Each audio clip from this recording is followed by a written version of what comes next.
We usually start these interviews just giving us a little bit of a story on how you led to having military experience. Okay, well, that is pretty easy for me since I was drafted. It was 1966. I had left the University of Massachusetts and was working a bit. After I left the university, it was but 3 weeks before they notified the draft board and changed my classification from 2S to 1A.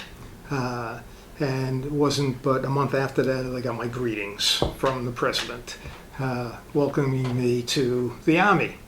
My dad brought me into the Naval Air Station at Boston, which is where the recruiting, where all of that took place, your induction, you had a physical. I passed the physical and ended up going to Fort Dix. The first night at Fort, arrived at night. They pulled the last 5 guys off the bus and gave us KP. So my introduction to the Army was not only a long bus ride from Boston to Fort Dix, but KP. And there was a bit of potatoes, but not much of that stuff. It was more cleaning and whatnot. So I spent 8 weeks in basic training at Fort Dix. At that time, they give you a battery of tests, and the sergeant who was, you form up and they tell you where you're going to go. Okay, what branch you're going to be in, essentially. So he wanted me to take an offer that he made, which was extend 1 more year, and we'll give you electrical engineering, or what they called electrical engineering. And I said, well, Sergeant, 2 years, I'm good for 2 years. More than that, I'm not. He says, well, how tall are you? I said, well, at the time I was 6 feet. I said, I'm 6 feet, Sergeant. And he said, we're going to make you an MP. And I thought to myself, this is unbelievable. I had lost my license 3 times before I was 19. I wasn't such a good kid. I had flunked out of the University of Massachusetts because I didn't go to class. And they're going to make me an MP. I can pull people over. Everybody, they said the Army was like this. And sure enough. Anyhow, so I got to be an MP at Fort Gordon, Georgia, after MP training. My MP outfit, though, was my MP AIT group, Advanced Individual Training was what it was called, was going over to Okinawa. Okinawa was too close to Vietnam, which I really didn't want to go to. And I ended up applying for OCS. They assigned me to an MP company. I actually did get to pull people over, I think, before I applied for OCS, which got me out of going to Okinawa and sent me to Fort Sill. Fort Sill's artillery. I was there for 6 months, 23 weeks. I graduated in July of 1967. I did pretty well there. They gave me choice of artillery or air defense. I chose air defense because I knew there weren't any planes in Vietnam that the North Vietnamese had. And I thought there was little chance that I'd be going there. And sure enough, I got assigned to Panama, which was an outstanding duty. It was a show battery. I lived in the city with my battery commander. I was a platoon leader. Then I was XO under him. And it was really good. He was a great guy, taught me an awful lot. I can't say enough about this guy. In fact, he sold me a motorcycle, which I have to this day. It's called a Velocette, a 1968 Velocette. I have a couple of motorcycles, but that's the one I really treasure. And he rused the day he sold it to me because he sold it for $400, and it's worth about $12,000 now. So it's a nice old bike. And he's still around. He's down in South Carolina. We talk all the time. He comes up now, and he always comes up for his West Point reunions. Anyhow, a really great guy. Jim Milliken is his name. He went over to Vietnam at the same time as I did from Panama, and that's a story in and of itself. Because my battalion commander at the time, I was going to go back to UMass and get out, go back. I was a first lieutenant by the time, almost 2 years were up there. I had done pretty well there as well. And the battalion commander said, Boroff, you're doing pretty well. We'll make you a captain if you want to stay 1 more year. Signed, 3 weeks later I had my orders for Vietnam, which is something I really didn't want to go to do. So they give you 30-day leave. And in between that time, while I was there, I'd gone to jungle school and all of that. I changed from airborne school to jungle school because I was going to Vietnam, and luckily I got it. So at home, about 2 weeks into the 30-day leave, the home was in Stoughton, Massachusetts. So after being born in Boston, we moved out to Stoughton, which is about 20 miles south of Boston. I got a special delivery letter, and it was from the Department of the Army. My orders were changed to report to the U.S. Naval Observatory in D.C. for 2 days, 2 days training, if you will, and then 3 weeks at Eglin Air Force Base. I had no idea what it was, but I had a top secret clearance because I was in missiles, and that's what they wanted me for. Went through this training. It turned out to be SIDS, seismic intrusion devices. We were dropping them over the Ho Chi Minh Trail. They were supposedly acoustical there. And for the Army, we would set up, the training involved setting up machine gun traps, M60s on both sides, field of fire, and there was pretty much death in between. So I ended up doing something, or about to do something, that I never thought, nor did I ever want to be in. Going to Vietnam and then essentially being infantry. So I got over there and they changed my orders again because they pulled out all the SIDS equipment. Didn't shoot a human being. They said they got a Tiger. Whether that's true or not, I don't know. But I was glad I wasn't doing that. They assigned me to civil affairs. The best job in the world for me at the time. It was essentially large-scale project management. I was 90 kilometers northwest of Saigon, near the Parrots Peak, the Cambodian border. It was a small MACV, Military Assistance Command Vietnam location. There were 120 guys. We had Cambodian guards on the facility. We were a couple of clicks away from the 25th Infantry Division, which was in Tay Ninh North. We were near a Special Forces group, and we did interact with both those organizations. My job as a captain who had a platoon, that's the TO&E, the Table of Organization and Equipment, had captains as platoon leaders of a small unit. And we were assigned to MACV, a MACV group, which was essentially all advisors to the South Vietnamese military that was there. The regional forces, the popular forces, and the ARVN itself. We also had a Phoenix House next door, and that was a special program that you've probably heard about. It's really an assassination program, but that was a separate group of guys. They weren't assigned with us, although they used our bar. We set up a little bar there. It's called the Nui Ba Din Playboy Club, which was kind of interesting because it was one mountain. It was called Nui Ba Din. Nui Ba Din means Black Virgin Mountain. They supposedly sacrificed virgins years and years ago. Whether that's true or not, who knows? But the projects I was involved in were unbelievable. Large-scale project management. I had 20 to 30 projects at any given month. I had a monthly report that we had to make out and send back to our second field force, second civil affairs company. There were 3 civil affairs companies in Vietnam. The second civil affairs company covered 3 corps, and that's where Tay Ninh was. In any case, the projects were involved mostly with the civilian population.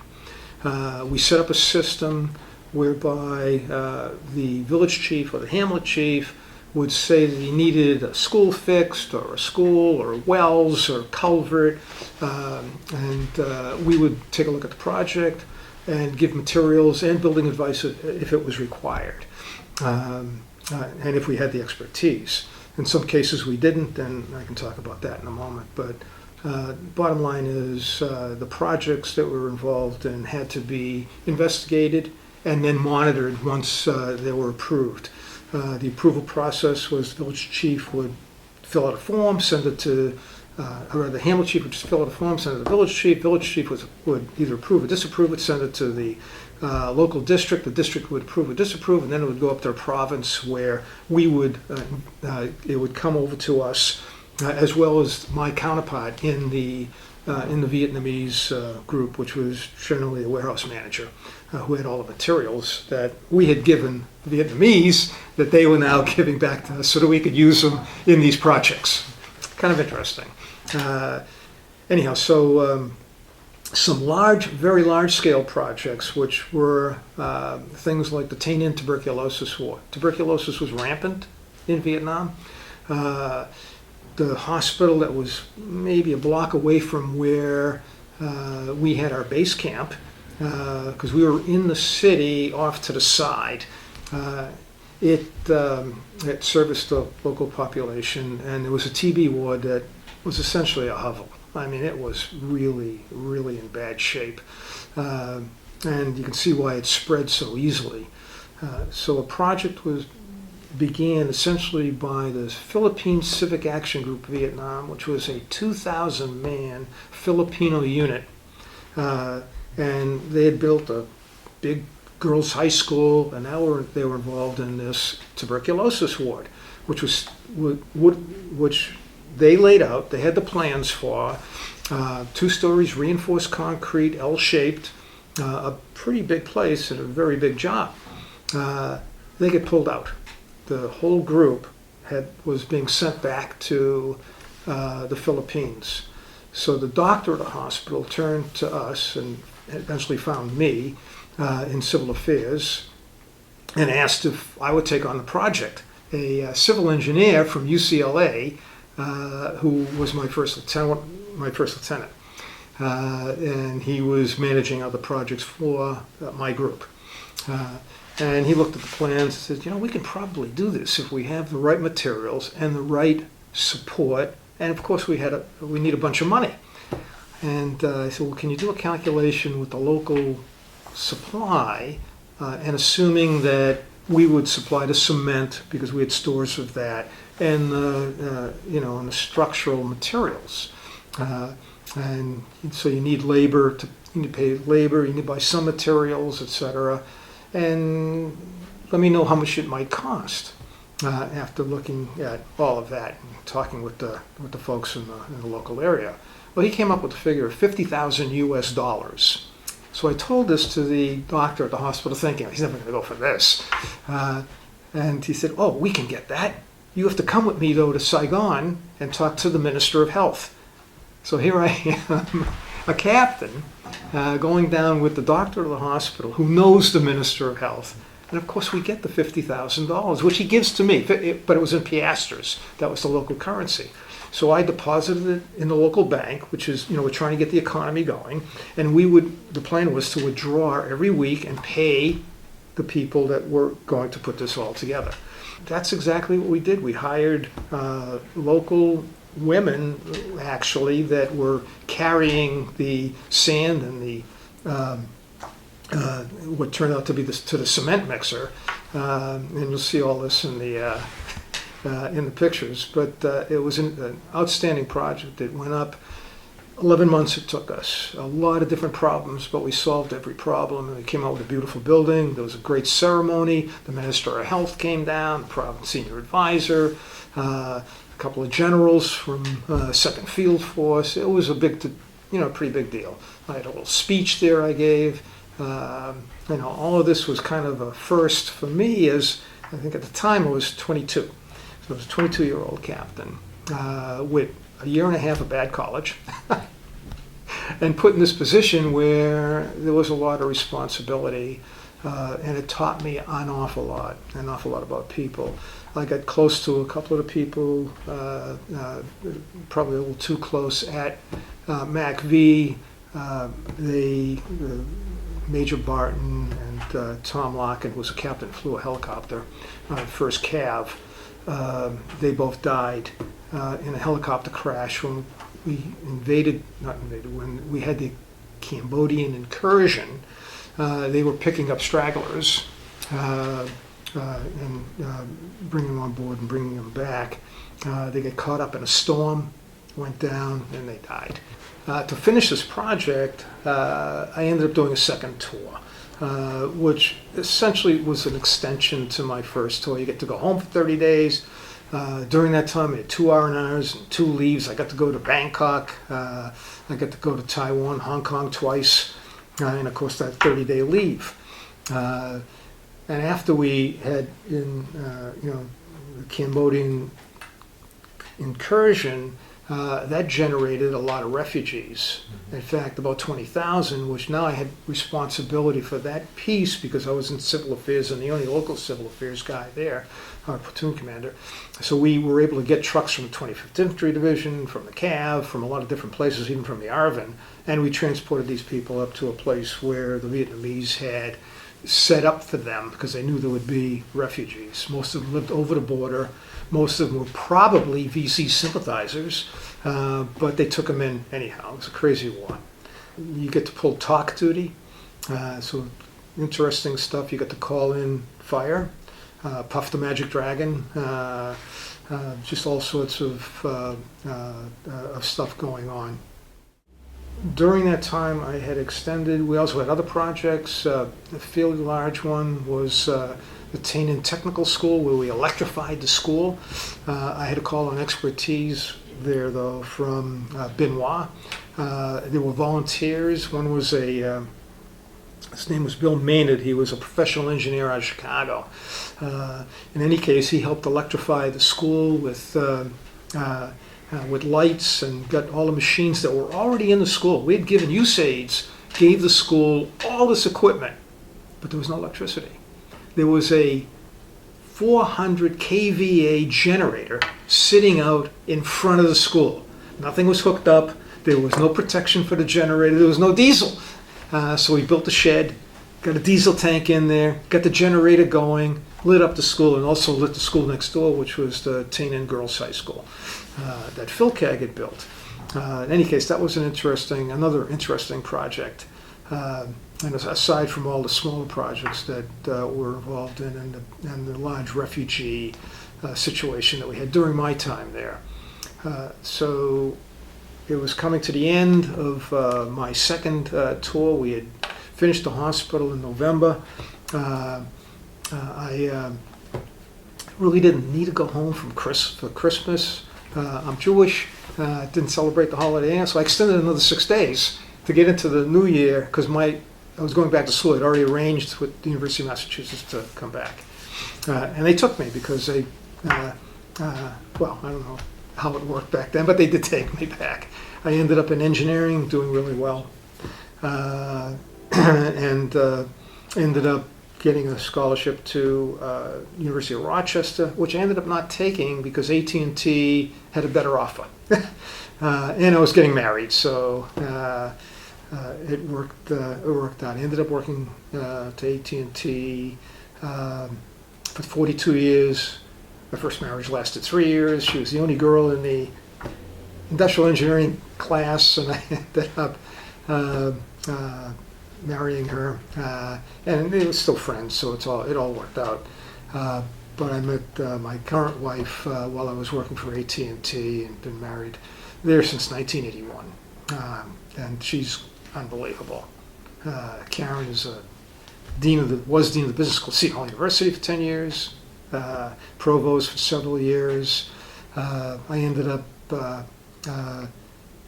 my kids ended up going to West Point. I really didn't talk much about Vietnam. I kind of got back in the Army at that point through different means. Not only them, but I volunteer for mentoring kids who are in the local area on the process of getting into West Point.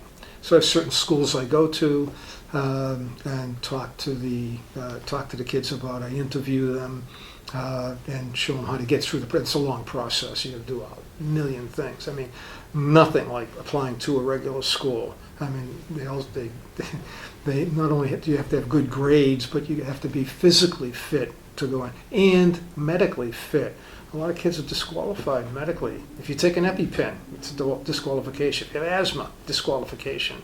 Well, they're paying $400,000 or $500,000 for your education. It costs a lot to send a kid to West Point. I liked really doing that, but I also wanted to give back something more. So another fellow and I he's from Wells Fargo, came up with the idea of selling challenge coins to the firstie parents, the senior parents, as a memento, and giving all the profit back to the West Point class so that they could start their fund, and their funds end up being millions of dollars over time, but this starts them out. And we're up to about $250,000 over 12 years, since 2012.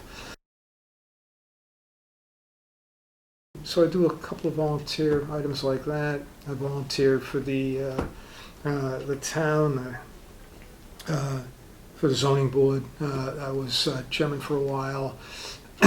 Spent a few years doing that, but I like the volunteering part for the Army now, because now my kids are in, and I get to go all over the country with, to see them and their promotions and what they're doing, and it's been a really, really good time.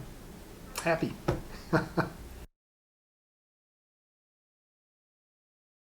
They became much more interested because of what happened at the World Trade Center.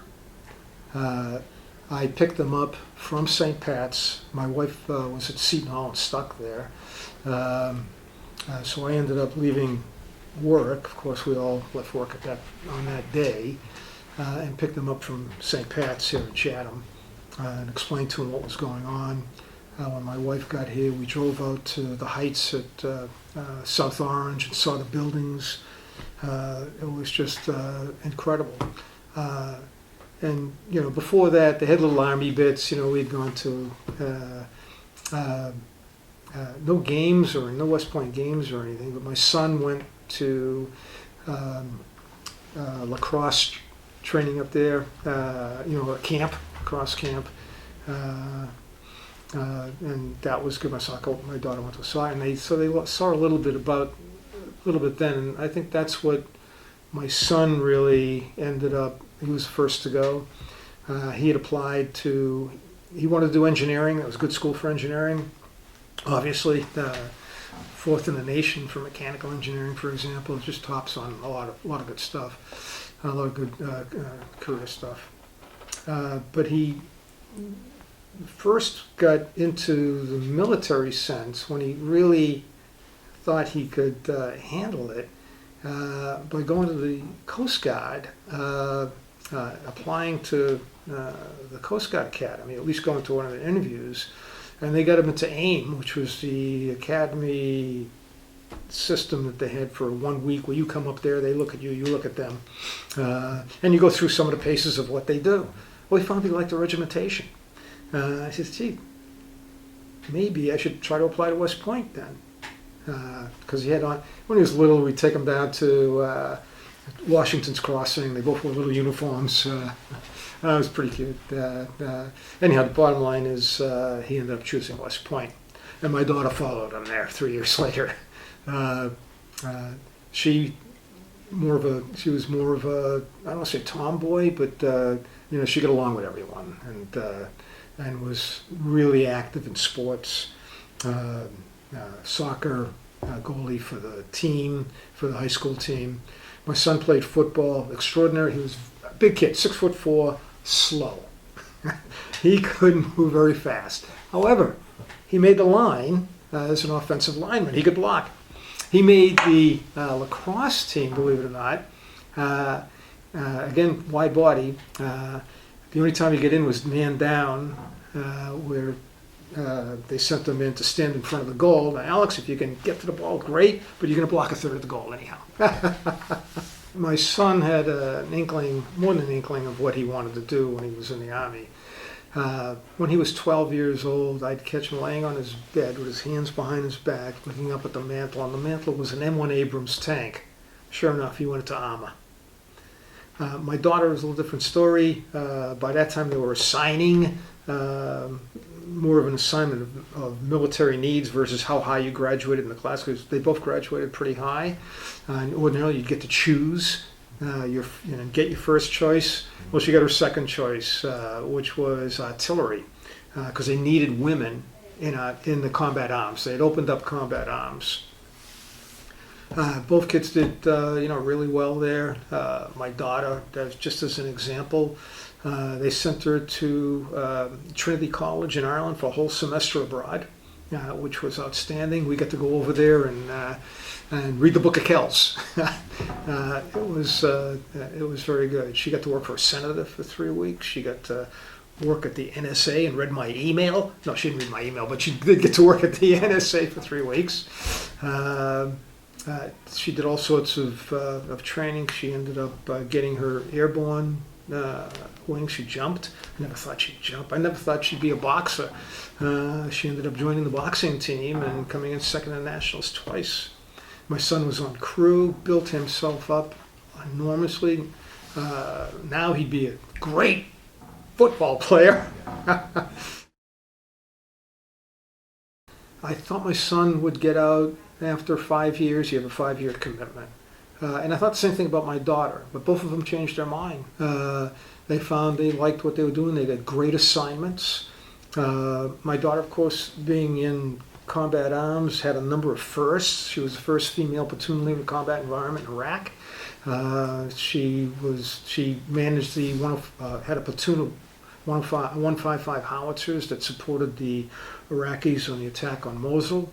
My son was in Afghanistan, and while he was armor, he had a group of MRATs, big, very large vehicles, transport vehicles, and he would take SEALs and deliver them to their missions and pick them up. He had over 240 missions in Afghanistan. That's almost twice a day or more, where he was out on the road. So for them, after they got back, my son had started at Johns Hopkins for a degree. That's why I thought he'd get out, another degree. And he ended up getting another engineering degree. He graduated at West Point with a mechanical engineering degree. I got another engineering degree from Johns Hopkins. And at that point, I did think he was going to get out, but he decided to stay. Married a local Jersey girl, great gal, Adriana. And the Army turned around and sent him to school again to Georgetown for another master's degree in public policy, and 3 years in the Washington, D.C. area at the Pentagon. Got to work with General Milley on his staff, and is now in a cyber staff position. Soon he'll be reassigned to an armor unit, which is his main branch. My daughter, same type of thing. She ended up getting another master's herself. They did the first master's on their own without the Army paying, because they didn't know if they wanted to stay or not. They decided to end up staying, and now she's got a great assignment, another first out in the Seattle area at Fort Lewis. The Army, of course, has changed from when I was in. At the time I was in, there was the draft, and you got to meet people who were absolutely fantastic, and you also got to meet people that drugs of the earth. Sorry to say it that way, but we were drafting everybody at the time. This Army is a better Army, I think, because it's volunteer. I met the first instance of a volunteer Army that I encountered were the Australians. They were all volunteer at that time. And different breed of people. I mean, they all knew what they wanted to do, and they wanted to be there. So from that standpoint, it's different. But what the Army teaches you, and why I would recommend it for anyone, whether you're coming out of high school and you weren't going to go to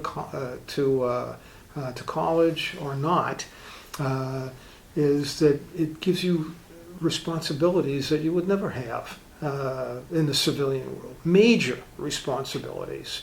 It teaches you how to be with people and work with people, and as an officer, that's a bit different. Of course, you learn more about how to, again, work with people, but treat people so that you get a job done that needs to be done. Not just because of that, because it's the way to do it. You learn to rely on people that are your sergeants, who have to follow orders and and get their people to work. So the management aspect of this is absolutely phenomenal. That's why all these telephone companies wanted people from the Army. That's why they gravitated towards that. They know they'd show up on time, they'd work a good day's pay for a good day's work, and it worked out well for them for years and years and years. A bit different now, but the Army is doing things differently now too. You get cyber training, you get actual training that is going to help you out later in civilian life if you end up not doing a career in the service. Plus, you meet lifelong friends in the service. The camaraderie is incredible. The one thing I regret about I stayed in the reserves 5 years. I didn't mention that after I got out, I regret not staying further. But AT&T was moving me around so much I couldn't find a unit, and I didn't want to do the correspondence courses. So, but I do regret not being able to stay in the reserves because I miss the camaraderie to this day. It is something I cherish. I've gone back more, getting closer to the Army because of where my kids went to school and where they are now. I have, because I'm a veteran, I'm able to use the PX and the commissary if I want, but not close to here in Chatham. But something to keep in mind if we end up moving. Let's move near a base. We can get things a lot less expensive. We didn't talk much about Panama, and although I said it was interesting duty, we'd have our SOPs where we'd take the equipment out into the field, and again, all about training for something that you hope doesn't happen.